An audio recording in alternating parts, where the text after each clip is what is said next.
and welcome to Lauren Reed Color. Thanks so much for joining me for today's Saturday Snippets. Last week we completed the Garden Friends page in Small Victories by Hanna Basford, and this is what the page ended up looking like. And I must say I really love the end result. I love our rainbow bee and honeycomb and the cute little snail on the brick path. I thought today we could flip through the book and pre-select some pages to color in December. So we would begin coloring in December in our Saturday Snippets feature and carry on with this book, which is our project book. Anyway, I'll choose about, I think, 3 pages, and I will put up a poll in the community section on the channel, and everyone can vote on their favorite. Whichever page is selected, we will use a winter color palette for. So we will be doing that in a little while. Another thing that we're going to be doing today is working on some whips, but before then, I'm just going to show you what I've been doing this week. So I did finish the Candy Hoarder page in Mythographic Dragonspell by Joseph Kattenbank. So you're getting a sneak peek at the end result before I put it in my completed pages video. So this is how the dragon turned out, and I must say that I am really pleased with him.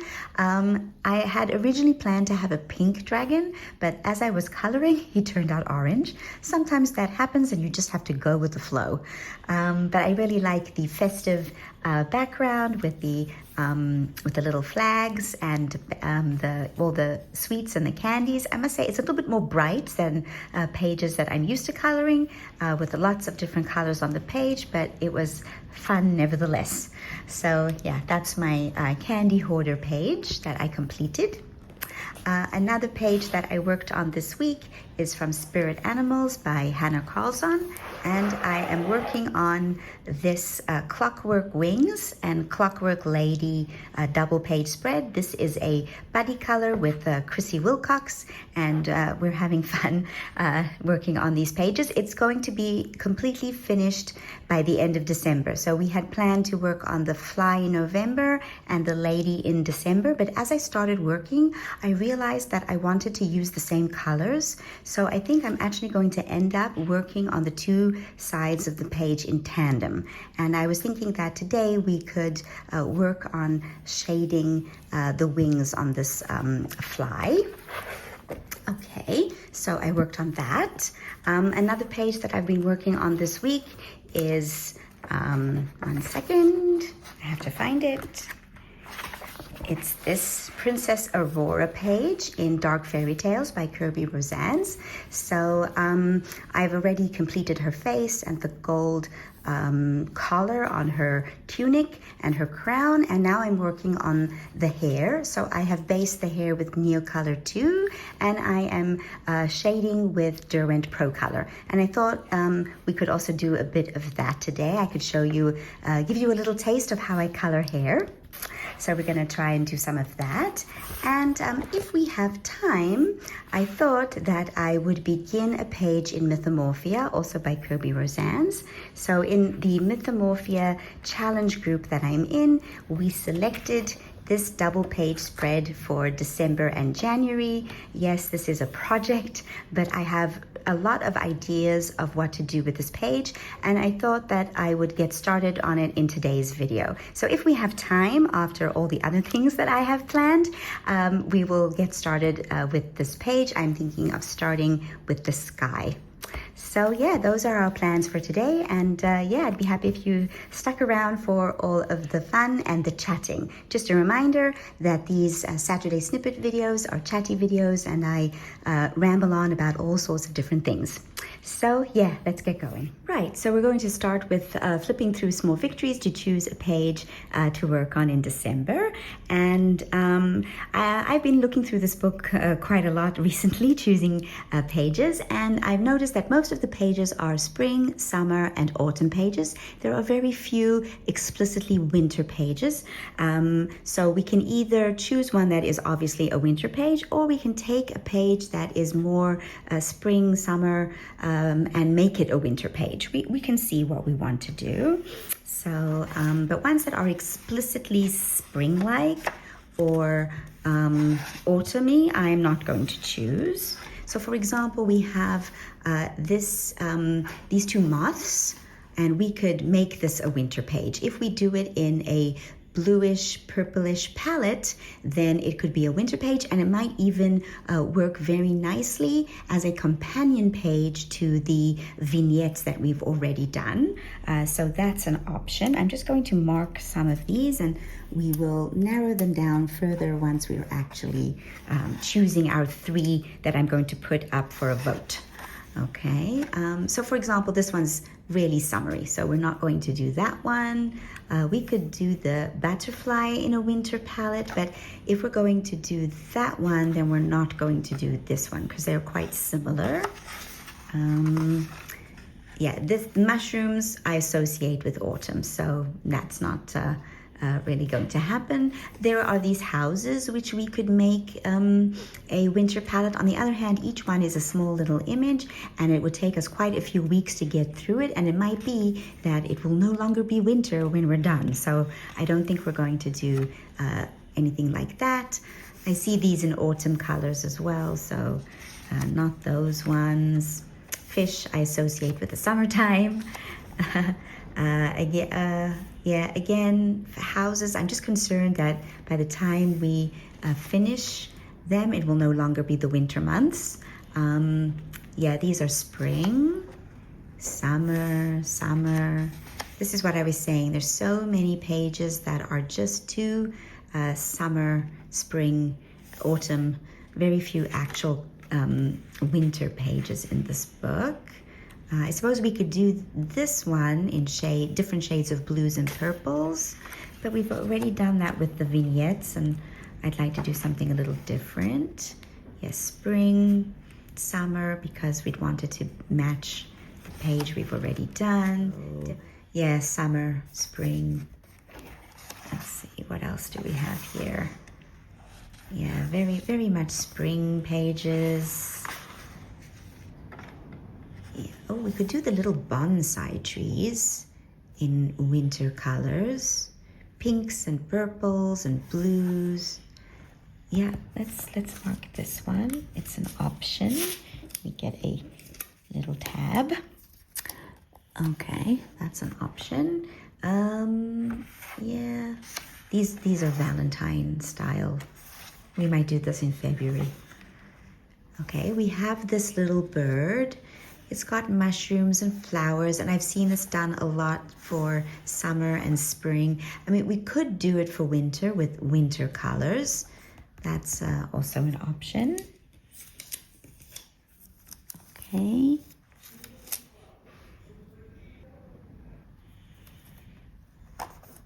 Okay. Right, we could do this one also in winter colors. I don't know if I'm feeling a mandala style page though. Yeah, these ones are summery. Houses in a bottle, fish. Oh, we could do the teacups and the teapot because warmer weather, tea, that's also an option. Okay. And we have fish and ducks. Then we've got mushrooms, which are autumn. Okay, we have this floating rock with the house on it. That's also an option. Again, we would do it in winter colors. Blues and purples and pinks. Okay, that's also an option. Yeah, a lot of florals on this one. I don't know if I'm feeling florals. Yeah. Okay, I think we're going to skip over the florals. If we do florals, we might do the ones earlier on that we picked. Okay, these ones. Boats, lighthouses, more boats. I think we chose it. Oh, this one's got a rainbow. We're going to do that in the summer. Okay, we've got birds and feathers. We could do the feathers pages, the feathers in browns and pinks. No, I don't know. I don't know if that's winter enough. We could do these two little birds, but we've already got that other bird. So yeah, let's stick to one bird option. Okay, that's Space Temporary page. Another autumn or summer page.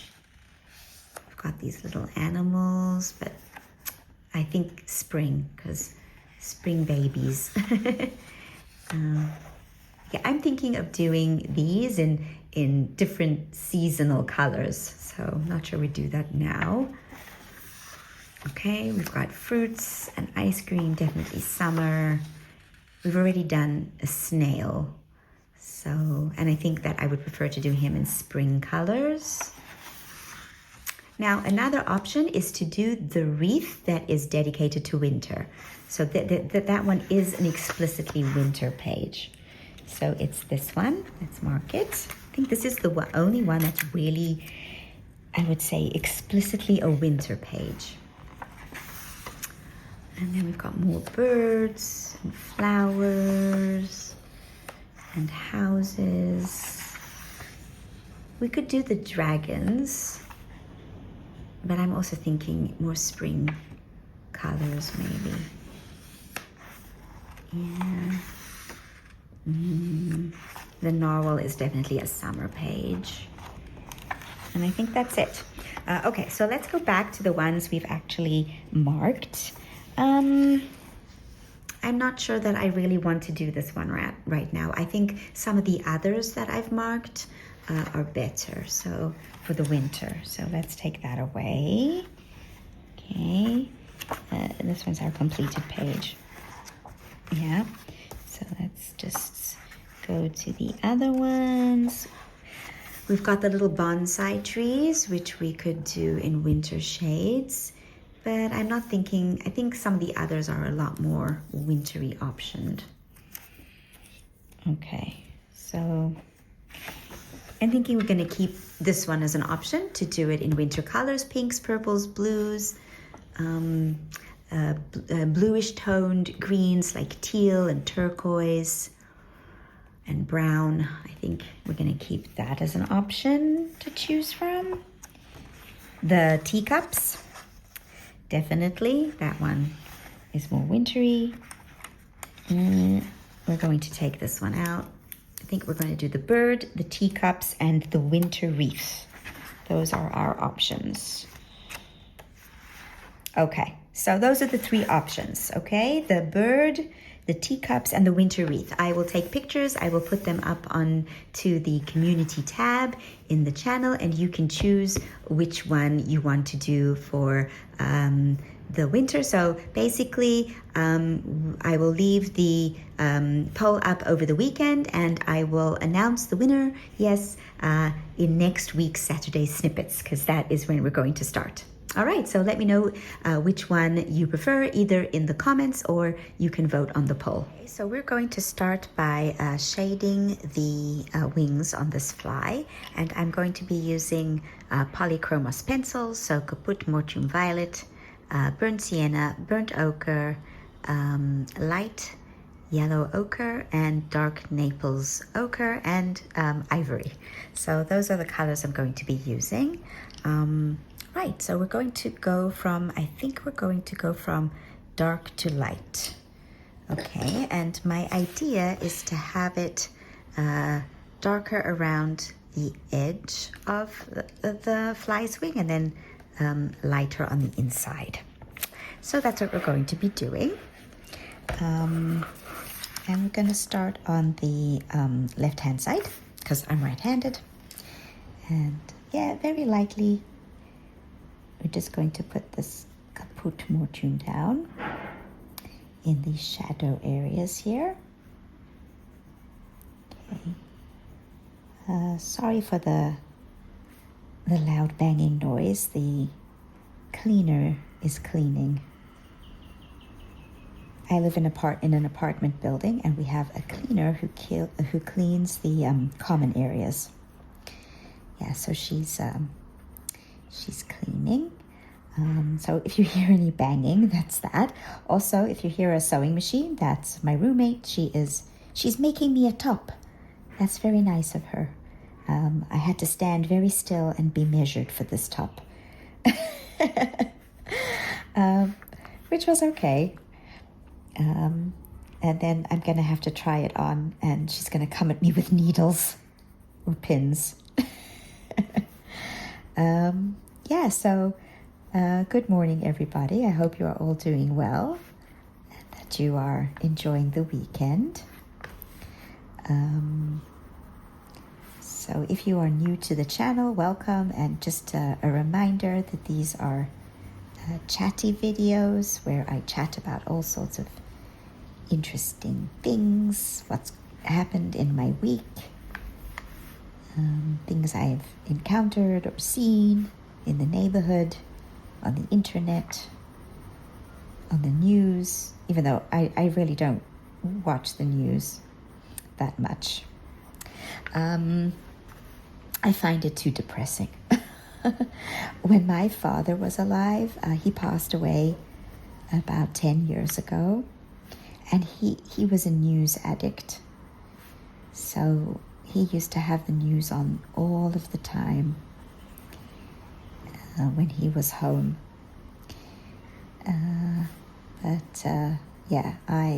When he was alive, I used to watch the news quite a lot, but now that he's no longer with us, I don't watch as much. In fact, I don't watch that much television at all. I have the shows that I like to watch, and I mainly watch on streaming, so I watch it when I feel like it. But yeah, I don't really watch that much television. I usually read or color or play video games or do puzzles, or listen to audiobooks. I don't really do that much TV watching.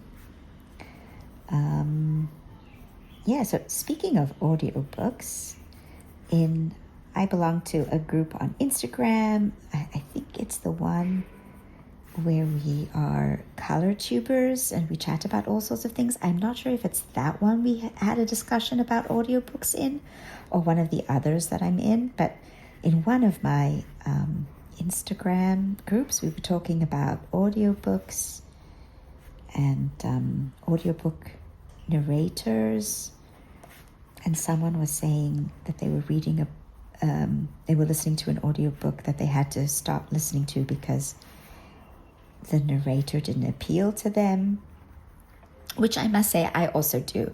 If I am listening to an audiobook and the narrator is someone that I'm struggling with, I will stop listening.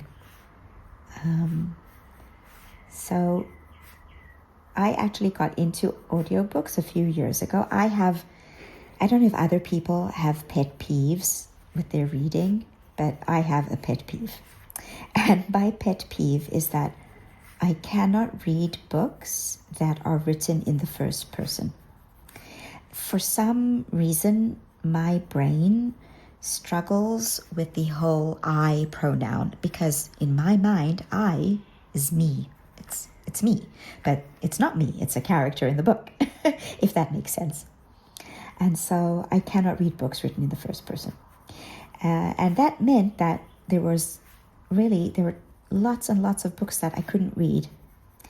And then one day someone on Goodreads, I'm on Goodreads, someone on Goodreads in one of my groups suggested to me that I try audiobooks.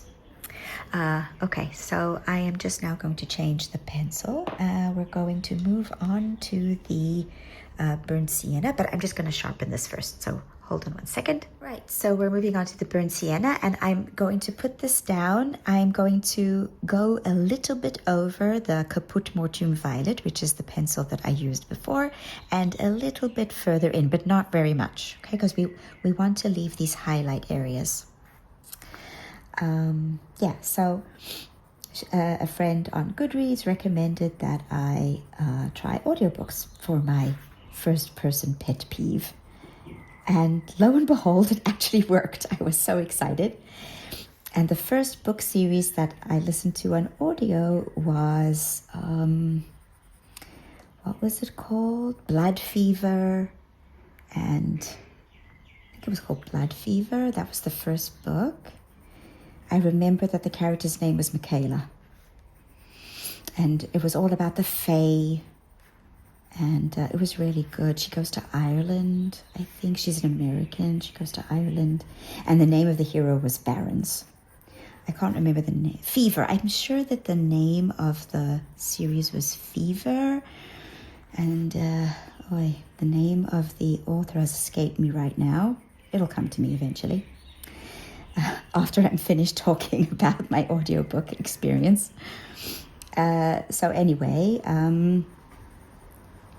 so I listened to those audiobooks, and the audiobooks were fabulous. So I think the first few were narrated by Joyce Bean.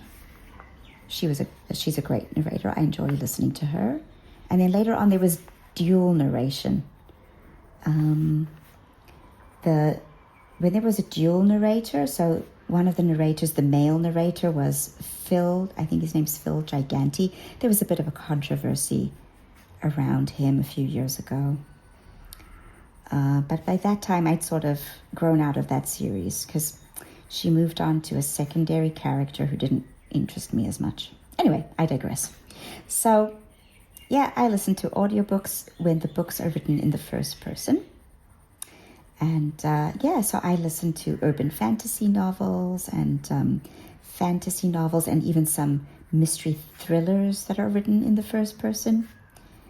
And so anyway, in this Instagram group that we were chatting about audiobooks, we were talking about narrators who we have to stop listening to because they either mispronounce words or they...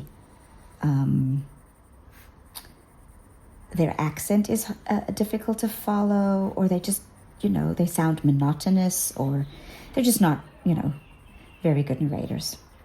And then someone was talking about a book that she was reading, only she started to realize that it wasn't an audiobook, but rather it was a dramatization. And I understand that these kinds of audiobooks are becoming more and more popular. They're dramatizations of books. So basically there's music and the narrators act out the scenes.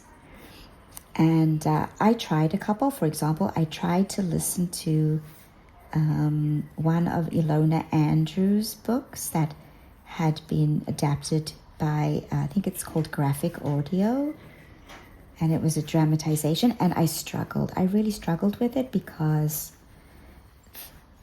there was musical interludes and truncated speech. So, for example, in a book you have X character said and then what it is that they said. But in some of these dramatizations, it's just the character saying what was said and not the indication of who was saying it. So sometimes it's hard to follow. And I really struggled with it. So my question to you all is, do you like these dramatizations? I know that Erica from Elm Colors likes them. And if you do, why do you like them? And if you don't, why don't you like them? I will be sticking to just regular audiobooks because I think they're more my cup of tea. But I know that a lot of people do like these dramatizations. Okay, we're moving on to Burnt Ochre. Okay, and again, we're not going into the Caput Mortuum. We're just going a little bit into that Burnt Sienna, and then a little bit forward, but really only a tad. But I really enjoy audiobooks, and they have enabled me to read books that I would otherwise not have read because they were written in the first person.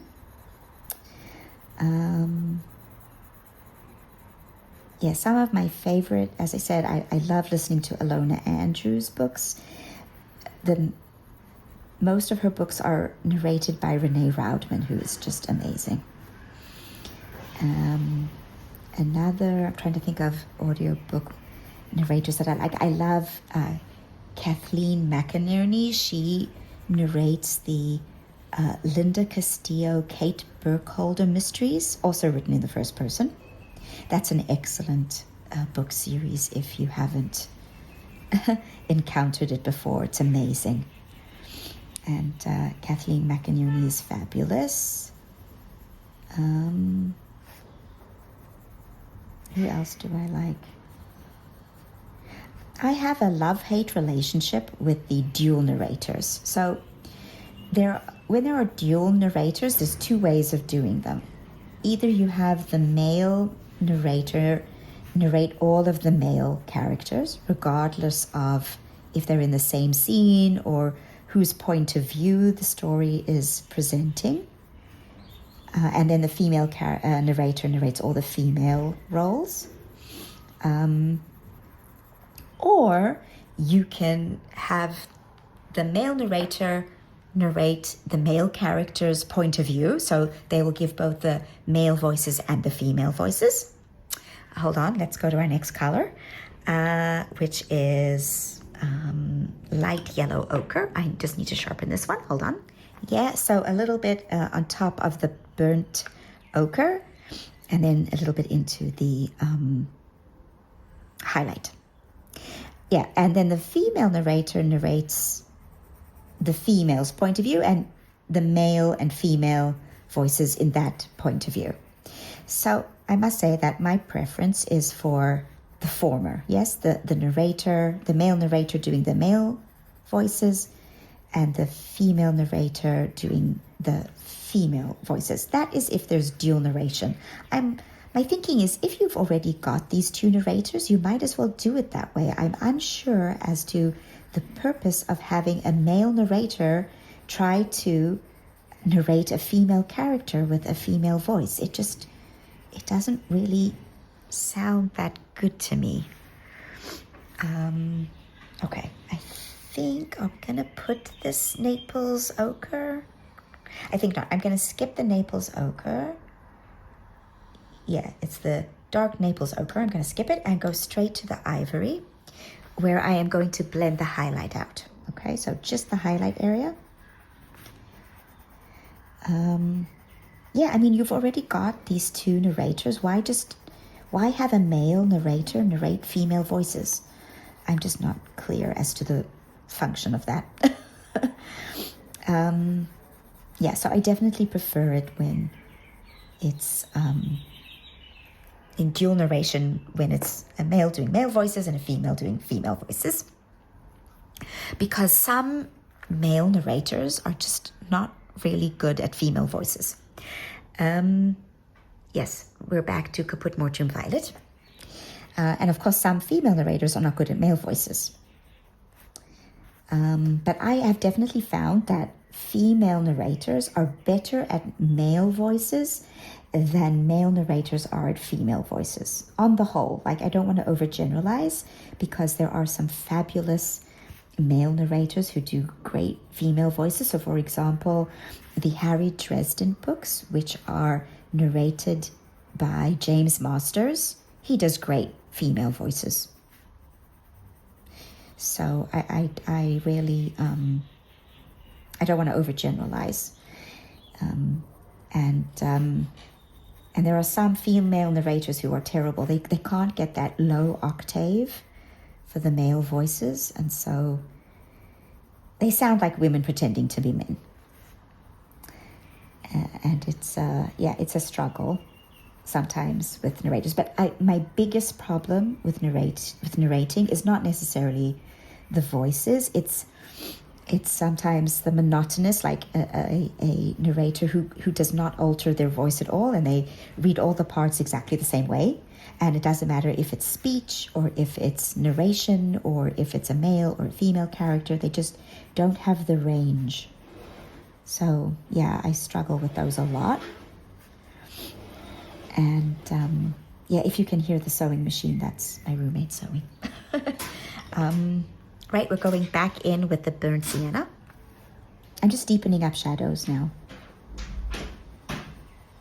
Okay, so a lot less.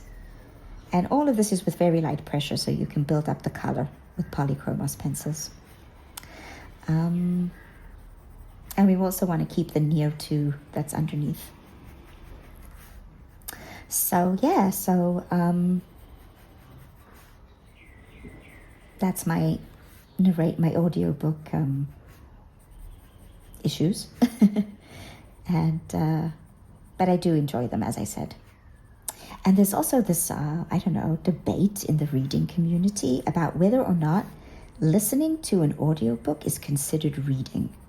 There are some purists who think that if you've listened to the book, you've not actually read it, which I think, with all due respect, I'm going to just say that's complete balderdash. I love that word. Total nonsense. If you've listened to it, you have read it. There's no such thing as you know the characters, you know the plot, you've read it. So there's this nonsense of purists saying if you've listened to it, you've not read it, is just complete hogwash. Yeah. And now we're going to go back in with the burnt ochre. I'm actually thinking, because we put a layer down of the Neocolor 2s, we do not need to shade more than 2 layers. I'm thinking that 2 layers is sufficient. It's really looking nice. I like it. Now we've got to do the other side. Sometimes I do one side and it comes out looking really great, and then when I start to do the other side, I'm like, okay, it doesn't look the same. So we're going to try really hard to get it to look the same. I'm thinking of putting some dark sepia in the darkest areas. Yes, I'm going to do that. I don't think I'm going to put the 2 lightest colors because I want to keep my highlight. So I'm just going to get the dark sepia, which we will put into the deepest shadow areas. Okay, so this is dark sepia and only in the shadow. So, and another thing that we were talking about, not in this group, but in one of my Goodreads groups, is about audiobooks that are now being narrated by AI. And oh wow, I really do not like this trend. I do not like this trend of AI at all. Not in coloring books, not in audiobooks, not in artwork. I'm really struggling with it. I do not understand why it is becoming so popular. Someone on Threads, an artist, was saying that it's not art. It's missing out on the whole creative process. Yes, in art, there's a process that the artist goes through. I mean, even with colorists, yes, we color and we go through a process of learning, of growing, of changing, and we produce an artistic creation. And if you are doing it with AI, then it's not really you doing it, is it? It's the program that's doing it. And the whole process of learning and growing and developing as an artist is missing. And I really agreed with that. So I'm really struggling with the whole AI thing. So now there are audiobooks that are narrated using AI, and I understand. I cannot say. So let me just preface all of this by saying I have not listened to one, and I have no intentions of listening to one. I feel that there are narrators who work hard. This is their profession, and they should be hired to do their job and paid a fair wage. I do not think that their jobs should be taken away from them and have them be replaced by AI. It's a machine. It cannot convey human emotion the same way a human being can. And I feel that it's just wrong. So let me just say that to start with, that I have no intentions of ever reading a book that is narrated by AI. And if it should happen that a series that I'm currently engaged in ever is narrated by AI, I am going to stop reading it. So we're back with Kaput Mortu Invited. I'm just going to blend out that dark sepia. So yeah, that's how I feel about, AI narration. And some people in one of my Goodreads group did try the AI narration, and she said that it was not good. Like it sounded like a machine, and she didn't like it. But I think it was another person in the group who said they didn't mind the machine voice. And, well, I think I would mind. But the main issue for me is, machines should not be replacing people in doing their jobs. And I saw that there's also, I don't know what her name is. There's an AI model, like she's an AI creation, and they want to start, having her act in shows. And I'm, oh no. I have no intention of watching a show that has an actress who's actually AI. I don't understand this trend. It really disturbs me. I think everybody needs to go and watch The Terminator again. Yeah, that movie is definitely a warning of what is going to happen if we allow machines to start replacing us. This is completely unacceptable to me. I don't know, I'm very perturbed about it. And another area that I'm really upset about is my students. Okay, light yellow ochre again. Just blending out the burnt ochre and the ivory. So this week, my students, I'm going off on a tangent. I apologize. If this doesn't interest you, if you're not interested in my quite, strong views on AI, please feel free to mute me. Anyway, so this week, my students started to prepare presentations. So I teach academic writing, and one of the skills that we're also working on is, preparing presentations and giving presentations.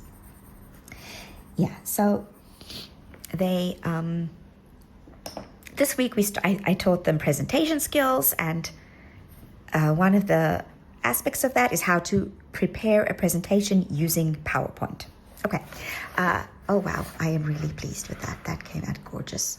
I am now going to try to replicate this on the other wing, and I hope it works out. We will see. Right, so we're back with the Caput Mortuum Violet. So I started to teach presentation skills, and I was explaining to them about how PowerPoint is a visual medium, so they're going to need, it's a visual, not a verbal medium. So few words, and also they're not allowed to read from the presentation because then they sound like robots. So few words and more visual items. So images and diagrams and charts and tables and elements like that. And then when they present, they can just, refer to these aspects rather than needing to memorize their speech, which is problematic in and of itself.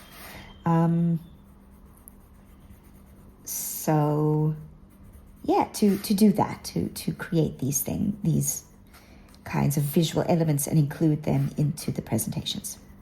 So that's what I explained to them. And I explained that if you have a picture or an image in the presentation, it should be something that you refer to. You shouldn't just have something as background. Yes, if you're including an image, you should refer to it. Okay, off they went. And I start walking around, and I'm seeing what they're doing. They're working in groups, and I'm seeing what they're doing. And I see that quite a few of them have gone to AI. There is an AI that's called Gemini that makes presentations. That they have gone to Gemini, and they are telling Gemini what they want. And Gemini is making the presentation for them. Well, let's put it this way. I didn't explode. You will be pleased to hear I did not explode on my students. That would be frowned upon by the college.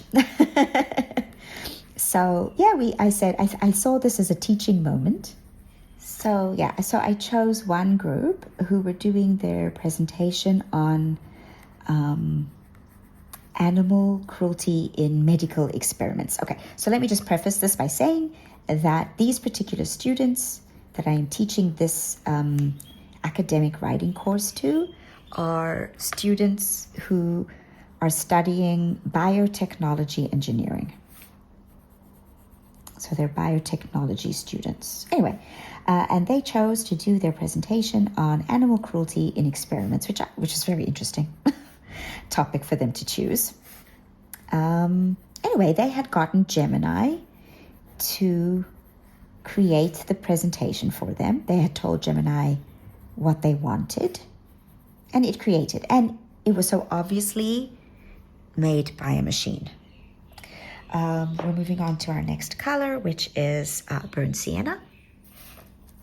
Yeah, again, so we're not going into the caput mortuum. We're just going on the edge of the caput mortuum and a little bit into the highlight. So yeah, it was obviously created by a machine. So the images were all so generic and superficial and illustrations, not actual real images. Very pastel colors, just totally not realistic. So I asked them, I said, look at this picture. So it was a picture of a doctor in a lab coat, and it was all these pastel colors, pinks and peaches and light purples. And in the image, the researcher is holding a bunny. And that's it. That's the picture. A researcher holding a bunny. So I asked my students, I said, okay, so what exactly are you trying to achieve with this? So one of them said, well, we want to make people understand that experiments on animals can cause suffering. So I said, do you feel that looking at this picture? So one of them said, yes, of course. And another one said, she said, you know something? No, I don't feel anything. And I said, why is it that you don't feel anything? And she said, because it's not a real rabbit. And I said, yeah, that's the point. Yes, your presentation might look really nice because there's no denying that AI has created a nice presentation, but it's very flat and very superficial and very unemotional and lacking in human feeling. And I asked her, like, okay, so what can you do to fix it? And then the other one, who originally said she didn't see a problem, she said, let's go and find pictures of real animals. So I think they got the point. I'd like to hope that they got the point. Right, next we have burnt ochre. So I also teach this course to students who are going to be electrical engineers, and I was actually quite pleasantly surprised in that group.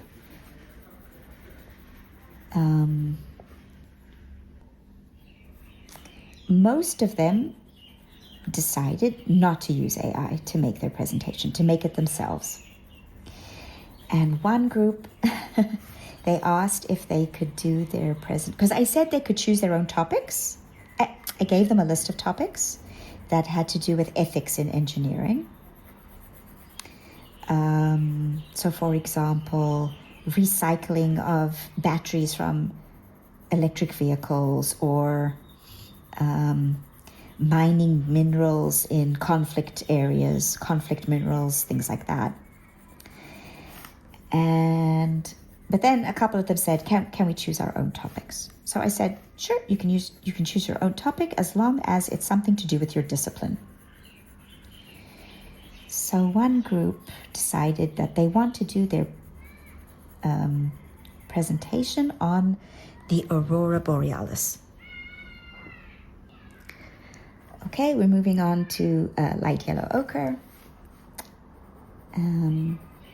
yeah, so they said they wanted to do it on the Aurora Borealis. And I said, okay, that you can do it on that topic, but as long as you connect it to, electrical engineering. So it can be connected in terms of electromagnetism.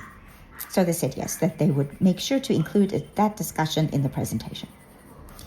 Anyway, and I was really assuming, given the nature of this topic that they picked, that they would get AI to make it for them, but they didn't. I was very impressed. They went off, they did research, they found images and diagrams and charts and tables and all sorts of interesting visual elements to put in their presentation. I was very proud.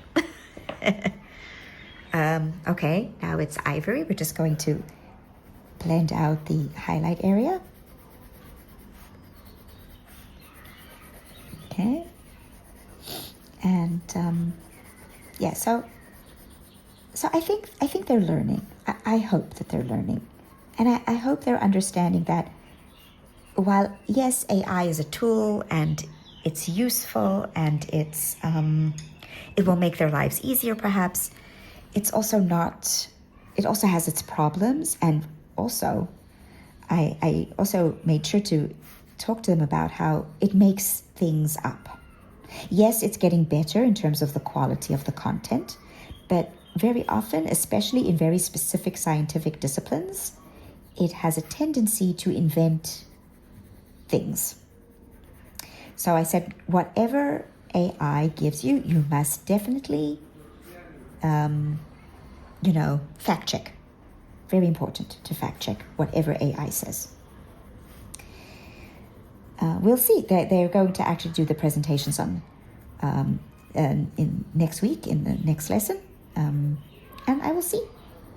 It's not for a grade. This is for practice. I have them do it for practice a couple of times before they do one for a grade. Okay. Sorry about that. I just got up to close the window because the neighborhood children are awake and have gone roller skating. Yeah, if you're new here, I live in a very, very large and noisy neighborhood. So we've also got a park and a school and yeah, so it's a lot with lots and lots of kids.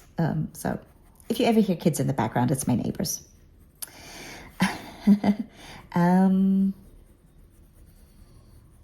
Yeah, where was I? Oh yeah, my students and AI. So I always tell them, it's very important to fact check what AI tells you because it makes things up. It doesn't, necessarily provide accurate information. So always make sure that you are fact checking it. Okay, so yeah, that is my take on that.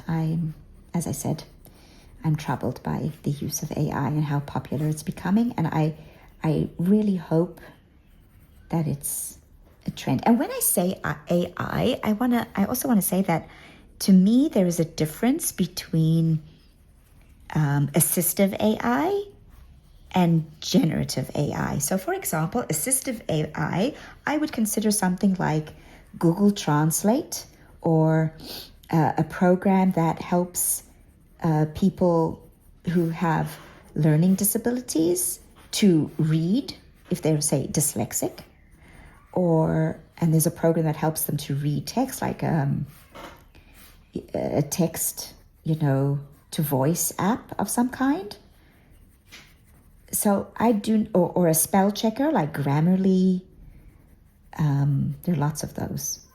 I don't consider that problematic at all. Like, I know technically it's AI, but it's assistive AI.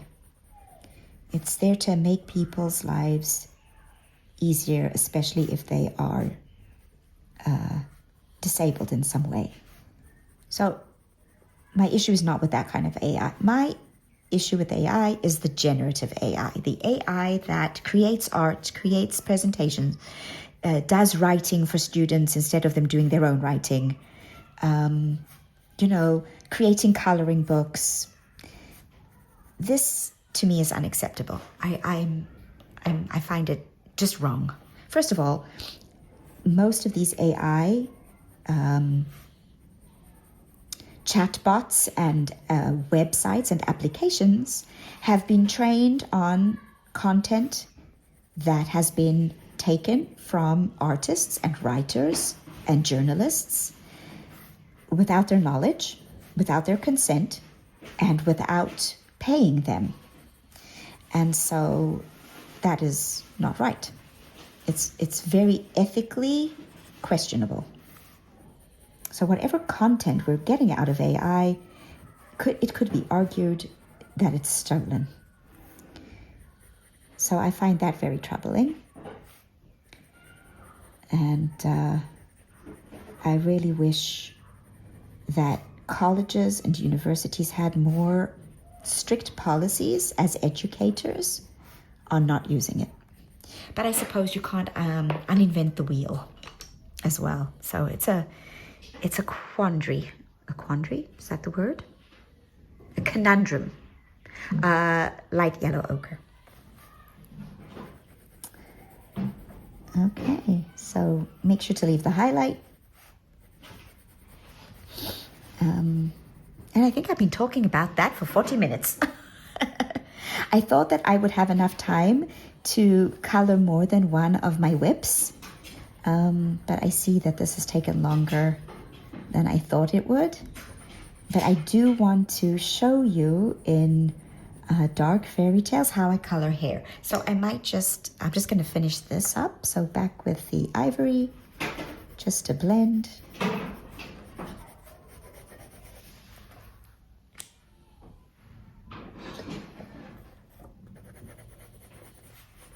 And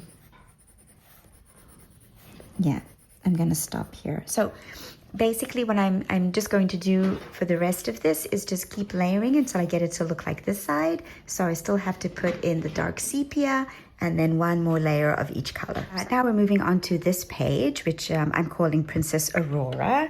And it is the Sleeping Beauty page in Dark Fairy Tales by Kerby Rosanes. And I thought I would just show you how I color hair.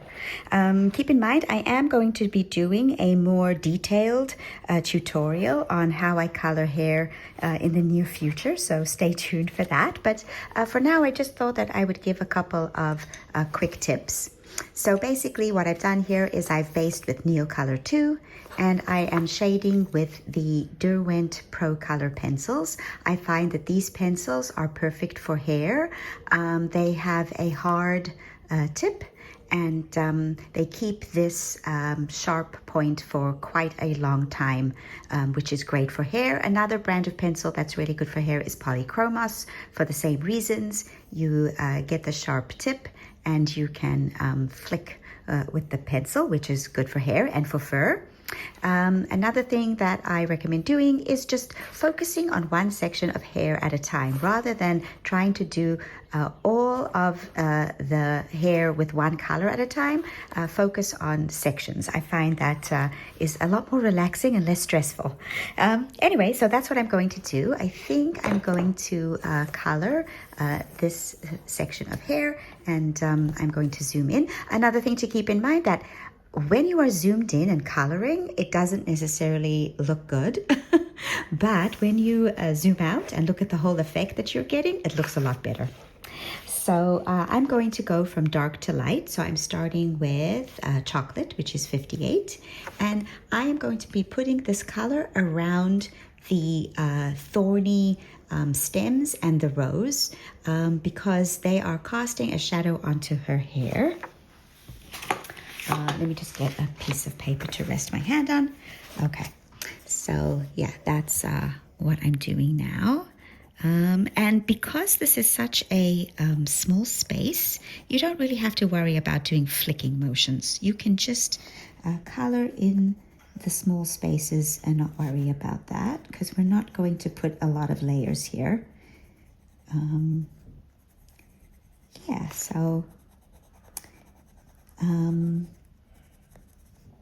thank you for listening to me ramble on about AI, but I'm going to change the topic now because I'm sure you're sick of that. And I just want to say that I was watching a wonderful YouTube channel this morning, and it is Jo from Piggy Pens. I think that's the name of her channel. One second. Yes, absolutely. It's Jo from Piggy Pens. She's lovely. I love her accent. She has a wonderful northern accent from the UK, and I love listening to her. She's so soothing. Anyway, I digress. So she, in her latest video, was talking about buddy colors and buddy etiquette, and she gives lots of very cool tips and recommendations for doing buddies. Okay, so here we are approaching an area that I am going to want to flick. So I'm just leaving this for now and going back to areas where it's in the shadow.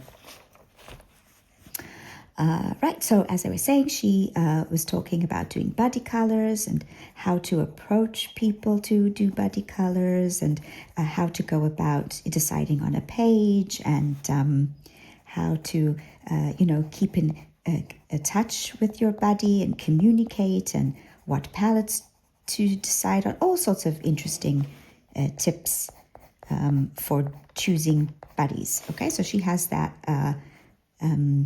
video up on our channel, and I will put a link to it in the description box so that you can check it out. Highly recommended. And so I just wanted to talk about a little bit about, doing buddies with me if you're interested. I am very happy to do buddies. Just keep in mind that I am a relatively slow colorist and a bit of a perfectionist. So yes, I do buddies. But I sort of limit myself to 2 or 3 buddies per month. So I know that I will actually finish my buddy color and not get stuck and then disappoint the person who's coloring with me. So feel free to contact me. You can send me a DM on Instagram. My Instagram is in the channel description and also in each of my videos. So feel free to get in touch if you want to buddy, but just keep in mind that we will be scheduling some of these buddies for the future. So for example, I'm already all booked up for December. I think I still have an option for January, but if we might decide for February. Okay, so just keep that in mind. I'm just thinking of the points that Jo was talking about in her video, and just telling you about how I go about it. Okay, let's just switch colors for a second. The next color that I'm going to be using is Copper Beach, which is 57.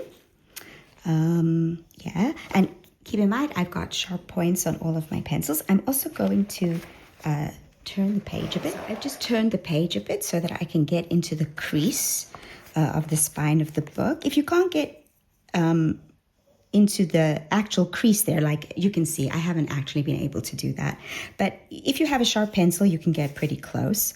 I'm just going to do that with the sharp end of the pencil. It doesn't have to be 100% perfect. Just get your flicks in there. And I'm also trying to keep a highlight.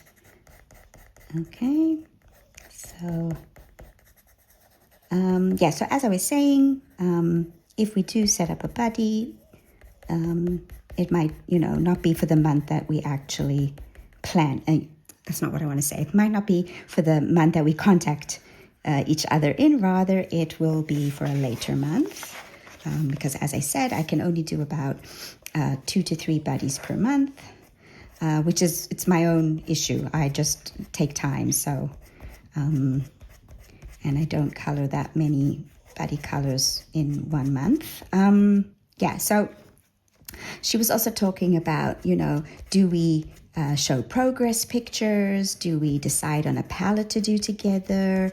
So all of these things can be decided, through chatting before you start coloring. And usually I do show progress pictures. I think it's fun to chat while you're coloring with your partner. And showing progress pictures is one way to go about that. I have a wonderful buddy, Christine from Sync Colors, and that's what we do.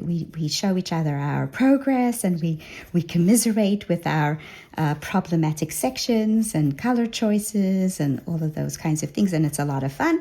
That's not required. If you prefer just to color and not chat, that's also perfectly fine. So yeah, that's one thing. And also Joe in her video is talking about when to post. So I post on Instagram, and I also post on Threads. So usually what happens is that if I'm the first to finish, which is rare, usually my buddy is the first to finish. But if I'm the first to finish, I just wait. I wait for my buddy to finish and contact me and tell me they're done. And then we decide on posting. I don't wait for my completed pages video. Okay, I post on Instagram once my buddy and I are completed. So that's another thing to keep in mind. Okay, so as you can see, I've left a highlight, but I've also done darker sections. I want to get into there a little bit more. Yeah, it's hard in the crease of the book. Yeah, so feel free to contact me to arrange a buddy if you want. We can decide on a page. You can also look at some of my flip-throughs in the beginning. When I first started the channel a few months ago, I did flip-throughs of all of the books in my collection. So feel free to take a look and see if there's something there you want to color. I also post my coloring plans. So for example, I have put up a coloring plans. It's not really a coloring plans, but more of a winter themed books and pages video. So see if there's something there that you would like to color with me. Okay, no, not Venetian red. We're going to go to our highlight color, which is burnt yellow ochre. Okay, and I'm only going to be putting this in the highlight section.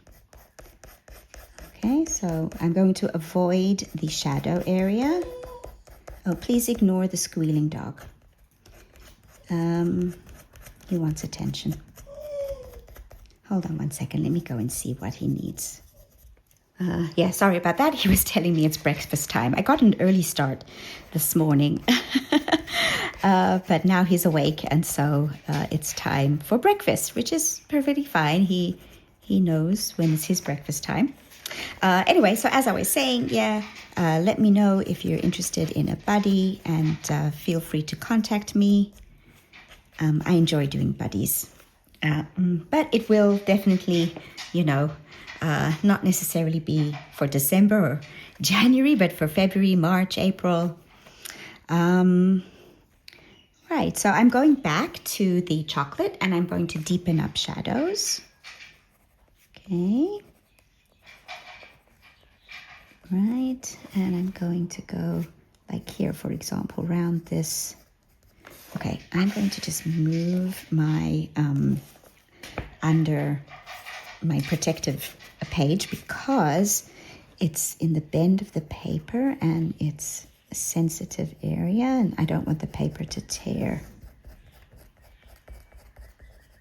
If I start to see that the paper is becoming a little bit, what's the word I'm looking for? Not thin, but a little bit overworn. Yes, then I'm more careful. So I'm going to just do that. Yeah, that munching is the dog eating his breakfast. Okay. So there we go. I just use flicking motions. And I make sure to keep the highlight. I'm just going around these elements to deepen up shadows.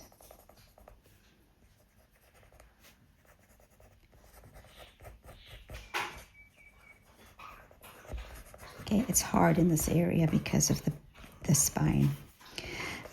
Okay, now I'm just going to go back in with that, where is it? The burnt yellow ochre and just put in the highlight.